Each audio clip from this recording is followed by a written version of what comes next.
이 새벽에도 오신 여러분들과 여러분 가정 위에 한없는 하나님의 축복이 넘치기를 주님의 이름으로 축원합니다. 오늘 1절 말씀에 보니 바빌론 벨사살 왕 원년에 다니엘이 그의 침상에서 꿈을 꾸며 머릿속으로 환상을 받고 그 꿈을 기록하며 그 일의 대략을 진술하니라 라고 되어 있습니다. 무슨 말일까요? 지금까지는 다니엘이 꿈을 꾸지 않았습니다. 지금까지 꿈을 꾼 사람은 다른 나라, 다른 세상의 왕들이었어요. 느부갓네살이 꿈을 꾸거나 또는 벨사살이 어떤 환상을 보거나 이런 등등의 일이었지 다니엘이 직접 꿈을 꾸질 않았습니다. 그런데 오늘 본문에서는 다니엘이 꿈을 꿨다라고 되어 있습니다. 그러면 그 꿈의 내용이 무엇일까요? 1절부터 14절까지 꿈의 내용을 말하고 있고 15절부터 마지막까지는 그 꿈의 내용을 해석하는, 해몽하는 내용으로 되어 있다. 이렇게 보시면 됩니다. 그러면 먼저 꿈꾼 내용이 무엇일까요? 먼저 여기에서 보여주면 네 짐승을 보여주고 있다. 이렇게 말하죠. 먼저는 4절에 보면 사자 같은 환상을 보았고 5절에 보면 둘째 짐승을 보는데 공과 같은 환상을 보았고 6절에 보면 세 번째 짐승인데 그건 표범과 같은 짐승이었다. 그 다음에 네 번째 7절 말씀에 보면 짐승은 무섭고 놀라운데 전과 다른 모든 짐승과 다른 그런 짐승인데 10뿔 가진 짐승이었다. 이렇게 꿈의 환상을 보게 됩니다. 그러면 이 환상을 통해서 뭘 말씀하고 싶은 것일까라는 거죠. 16절에 보면 그가 내게 말하여 그 일의 해석을 알려주며 그 짐승의 내용을 해석하고 알려주었다. 그러면 그 짐승을 보여준 내용이란 어떤 걸까? 17절에 보면 그 네 짐승은 세상에 일어날 네 왕이라 앞으로 일어날 세상 권력 왕에 대하여 네 짐승을 통하여 보여주고 있다. 이렇게 말씀을 합니다. 자, 그렇다고 그러면 이 네 왕들을 보여주는 것이 네 짐승인데 먼저 여기에 보여주는 짐승 이걸 통하여 뭘 말해주려고 하는 걸까? 여기에 먼저 사자는 바빌론을 말하려고 한다. 그런 얘기죠. 그 다음 두 번째가 뭡니까? 곰이에요. 곰은 뭘 말하려고 하는 걸까? 여기 보면 메데파사, 페르시아를 말하려고 한다. 그런 얘기죠. 그 다음에 세 번째가 표범이에요. 표범은 어디를 말하려고 하는 걸까? 거기는 바로 이 헬라, 그리스, 알렉산더 대왕을 말하려고 한다. 그 다음에 마지막이에요. 마지막은 바로 이 로마 제국을 말하려고 한다. 이것이 바로 다니엘에게 꿈을 꾸면서 앞으로 되어질 나라의 미래를 꿈으로 보여주고 있다. 이렇게 보시면 되겠습니다. 자, 그런데 이 네 왕들과 또한 누구를 대비하고 있느냐? 여기 25절에 보면 지극히 높으신 이의 성도를 괴롭게 할 것이며 성도를 괴롭힌다. 21절에 보면 내가 본적 이 뿔이 성도들과 더불어 싸워 그들에게 이겼다. 이렇게 되어 있어요. 그러니까 이 왕들을 짐승으로 보여주는데 보여주는 그 짐승이 누구와 대적을 하고 있느냐? 성도들과 대적하고 있다. 이것을 다르게 표현하면 믿음의 세계와 불신의 세계의 영적 전쟁의 대결 구도를 보여주고 있다. 이렇게 보시면 됩니다. 그런데 이런 가운데에 전쟁을 영적으로 하잖아요. 그 결과가 어떻게 될까? 9절 이하에 보면 이렇게 기록합니다. 내가 보니 왕자가 놓이고 예적부터 항상 계신 이가 좌정하셨는데 그의 옷은 희가 눈 같고 그의 머리턱은 깨끗한 양의 털 같고 그의 보좌는 불꽃이요 그의 바퀴는 타오르는 불이며 이렇게 되어 있어요. 그러니까 여기에 전혀 다른 분이 등장하고 있는 걸 말하고 있잖아요. 14절에 보면 그에게 권세와 영광과 나라를 주고 모든 백성과 나라들과 다른 언어를 말하는 모든 자들이 그를 섬기게 하였으니 그의 권세는 소멸되지 아니하는 영원한 권세요 그의 나라는 멸망하지 아니할 것이니라. 그러니까 여기에 그의 나라 영원히 멸망하지 아니하고 그의 나라 그 아래 세상에 다른 언어들을 사용하는 나라 다른 등등의 나라들을 그 아래 굴복하게 하겠다 이렇게 말하고 있죠. 27절에 보면 나라와 권세와 온 천하 나라들의 위세가 지극히 높으신 이의 거룩한 백성에게 붙임받되어 그의 나라는 영원한 나라이라 모든 권세 있는 자들이 다 그를 섬기며 복종하리라 라고 말하고 있어요. 그러니까 여기에 네 짐승이 나오는데 네 짐승은 뭐다? 앞으로 일어날 왕들을 말하고 있다 이렇게 해몽을 합니다. 그 해몽과 함께 뭐다? 전혀 다른 왕이 등장한다라고 하는 걸 말씀을 해요.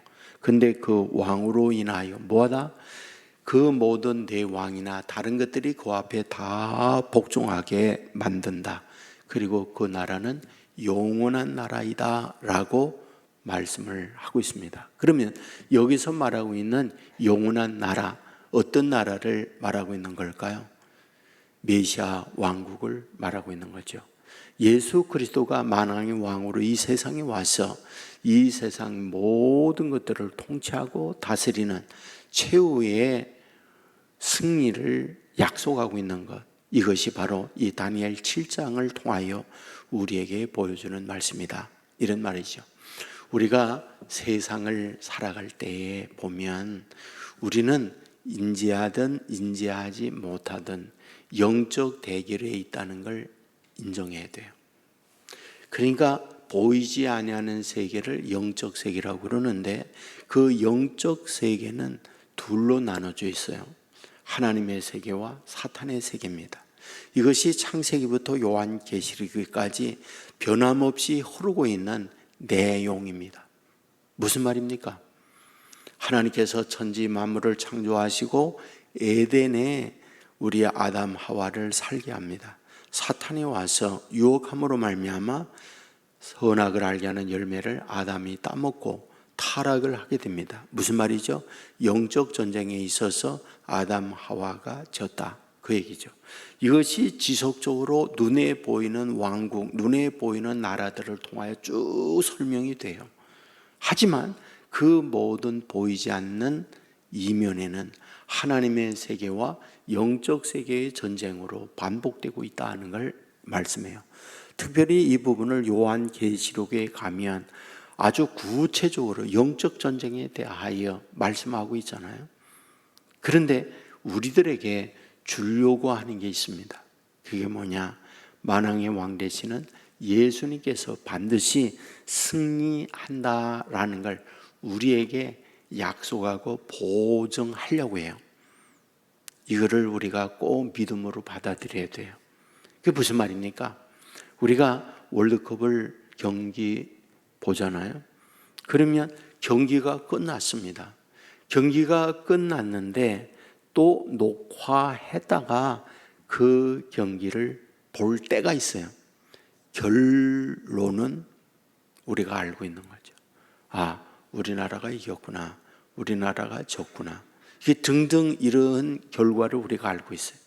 그러니까 알고 있으면서 그 월드컵 녹화 경기를 보는 거죠.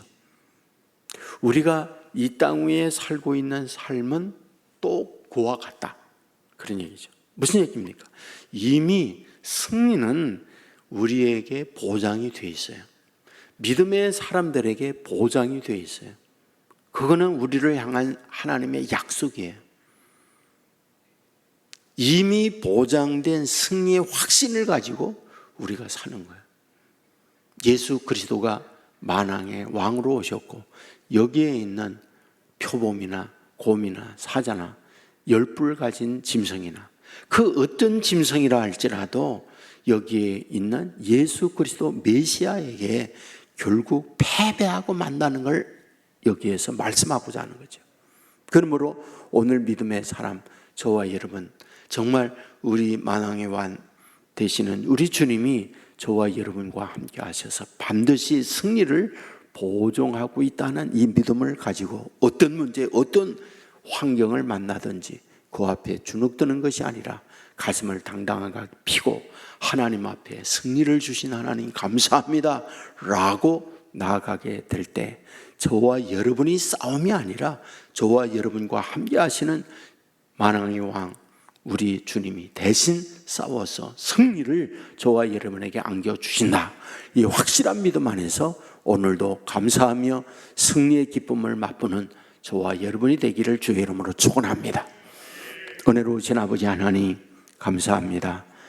우리를 깨워주시고 저희 전으로 인도해 주시고 다니엘 7장의 말씀을 묵상하게 해주시니 감사합니다. 다니엘이 꿈을 꾸었습니다. 내 짐승에 관한 꿈이었고 그것을 해석하는 내용을 보게 됩니다. 세상에 어떤 권세나 영적 전쟁에 도전이 온다 할지라도 만왕의 왕 되시는 주님으로 인하여 승리가 보장되었다는 사실 믿게 하여 주옵소서. 이 믿음으로 당당히 가슴을 피고 세상을 향하여 나갈 때 우리의 싸움이 아니라 내 안에 거하는 주님이 대신 싸워주신다는 이 확실한 믿음을 가지고 주님께 의지하며 모든 유혹, 모든 도전, 모든 전쟁에서 승리를 확신 있게 갖는 우리 믿음의 사람들 되게 하여 주옵소서. 오늘도 어디에 뭘 하든지 임마누엘 되시는 주님이 동행하여 주시기 원합니다. 때로 우리의 생각과 다른 환경을 만날 때도 있고 넘어지는 처지에 놓일 때도 있습니다. 그럴 때마다 주님이 깨우쳐 주시고 지혜를 주시고 판단의 능력을 주셔서 바르게 결정하고 바르게 주의 인도를 받아가 아버지 앞에 감동하며 감사하며 영광 돌릴 수 있는 간증의 환경을 우리에게 허락하여 주옵소서. 아버지 하나님이여 병상에 있는 자녀들이 있습니다. 찾아가 주시옵소서. 아버지 하나님이여 몸도 마음도 어루만져 주시고 예수님께서 오셔서 일찍이 놀라운 능력으로 눈 감은 자 눈뜨게 하고 말하지 못하는 자 말하게 하고 듣지 못하는 자 듣게 하고 걷지 못하는 자 걷게 만들어 주었던 그 놀라운 능력 오늘도 주의 자녀들에게 허락하여 주옵소서. 마음이 곤고합니다. 두려움이 있습니다. 아버지 하나님이여 주의 자녀들에게 담대한 마음을 허락하여 주시옵소서. 마음의 평안을 내리워 주옵소서. 온 세계 교회 성도의 강구를 통하여 은혜가 넘치는 교회가 되게 하시고 성령의 충만한 교회가 되게 하시고 기도의 응답이 있는 교회가 되게 하여 주옵소서. 땅 위에 무거운 짐지고 이곳에 와 엎드릴 때마다 쉼과 평안을 누리게 하여 주옵소서. 우리 안에 거하는 주님 세상에 나아가 그리스도의 향기로 살게 하시고 무너져 내리는 세상을 우리로 인하여 다시 세워지게 하여 주옵소서. 다툼과 갈등이 있는 곳에 우리로 인하여 화해와 평화를 만들어내게 하여 주옵소서. 어디를 가야 할지 방황하고 있을 때 우리 안에 거하는 주님을 그들에게 증거함으로 말미암아 방향을 정하고 갈 길을 바르게 갈 수 있는 귀한 선도자의 역할을 우리를 통하여 이루게 하여 주옵소서. 아버지 하나님이여 우리에게 땅끝까지 증인이 되라 우리에게 말씀하고 있사오니 증인의 삶을 사는 자녀들 되게 하여 주옵소서. 한 주간 동안도 어디에 뭘 하든지 주님이 동행하여 주시고 승리하는 믿음의 사람들 삼아 주옵소서. 드리는 헌금 받아주시고 가정 위에 한없는 복 은혜 내리워 주옵소서. 예수님 거룩하신 이름으로 기도드리옵나이다. 아멘.